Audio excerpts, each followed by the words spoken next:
Greetings, friends, and welcome to Friday. Today kind of passed in the blink of an eye, to be honest. I took a nap earlier, so that's probably why, but it was a nap I really desperately needed. Today was probably the most tired, like physically, mentally, and emotionally I've been in a long time. And I'm pretty tired lately, so that's saying something. But I do not know what it was about today, but something was just dragging me down. And maybe it's just the empath in me. I think something might be going on somewhere in my family, and I might be picking up on that emotionally, because my depression was very heavy today, and once I laid down to take a nap, I was basically glued to my bed, and I didn't want to get up at all. And that's no way to spend a day. Thankfully, I didn't spend the entire day that way. The entire first chunk of my day was watching someone stream the first of the Etrian Odyssey HD remasters, and that was very fun. There's a certain sense of schadenfreude to watching people experience such harsh RPGs for the first time, because the art style of the Etrian games are very misleading. They have a very cutesy art style that makes you think, oh, it's just going to be like a little innocent, story-driven dungeon crawler. Nope. They throw you right into the pits of hell and you have to claw your way out. And that's how the games go. I personally love it. But I am a self-proclaimed RPG masochist, so that's why I play games like Shin Megami Tensei and Etrian Odyssey. They're games that heavily test your patience, and I love them very, very much.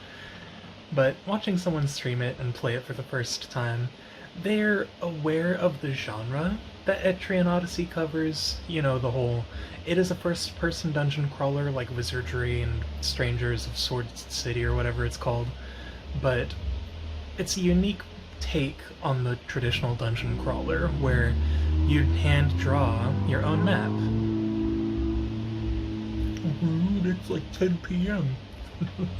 You hand draw your own map. And I was a little worried and skeptical at first about how they would handle the map drawing in the Switch version. But they handled it pretty well, to be honest. Although the person I was watching stream was playing on PC, so they had a bit of a better handle because on Steam, you can just use your mouse to draw in the map like you would if you were emulating the games, which honestly is probably the best way to access some of the older games. But you didn't hear that from me. Anyway, I was a little skeptical about the control scheme at first, but it's surprisingly intuitive. It's very... Oh, excuse me. I just drank a bunch of water, so my chest is all bleh. But it's surprisingly intuitive. It's a little complicated at first. I feel like the tutorial is a very heavy info dump, but once you get past that info dump section, then the rest of it is fine, and you very quickly adjust. It's very customizable. The game allows you to auto-map, so it will fill in both the tiles and the walls as you walk. But honestly, after watching the person stream today, and they were using the auto-map function, I feel like the auto-map function is a detriment.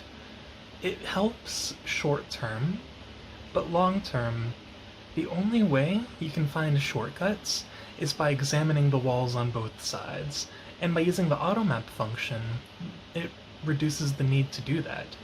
I mean, not like a lot of people would think to do that their first time playing, because even if they weren't using automap, they'll just be like, okay, there's a series of walls, so I'll just, draw a couple lines and call it good. But no, you have to really scrutinize in the map to find shortcuts. You have to turn towards the wall and see if the little, investigate button pops up and tells you, hey, there's a shortcut here, but you can't get through it on this side, and that kind of thing. And I feel like the automap function is detrimental in the long run, but people will understand. People will learn that in due time. Etrian Odyssey games, and video games in general, are a learning process. It's okay to take your time, to not understand some concepts, and eventually just gradually get used to how the mechanics work, and ultimately to play in a way that suits your own playstyle. So, yeah, to everyone playing Etrian Odyssey for the first time, I hope you're having a good time. I personally really enjoy the series, and if it's not for you, that's okay, but if it is for you and you're really enjoying it, then keep at it. You'll really enjoy what you find. As for how the rest of my day went, I think shortly after that stream ended, I didn't do a whole lot, to be honest. I did a little bit of writing, but I only got a few paragraphs in before Depresso Espresso kind of washed over me. I was talking to Kayla a little bit, I was talking to a couple friends a little bit, but for the most part, I had no energy. I didn't have a single ounce of energy in my body, and neither my mind, so I barely talked to some of the friends I normally talk to on a regular basis.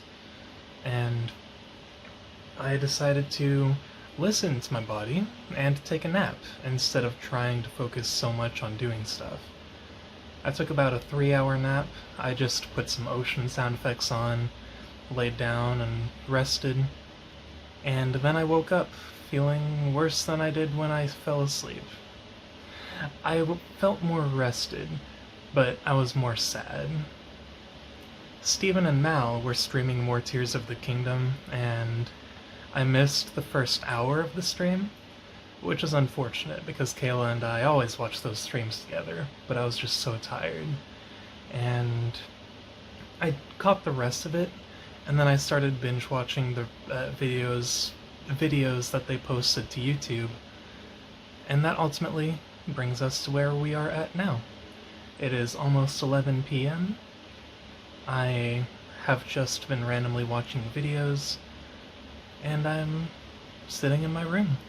I will probably try to get more writing done, because I feel bad for the lack of writing that happened today. And I'm hoping to spend some time with family this weekend.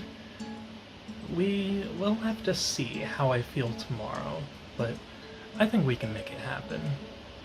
And as for the rest of tonight, well, I'll try writing, and who knows, maybe I can play a game or something. But regardless, it's the end of the day now, so I will stop talking your guys' ears off.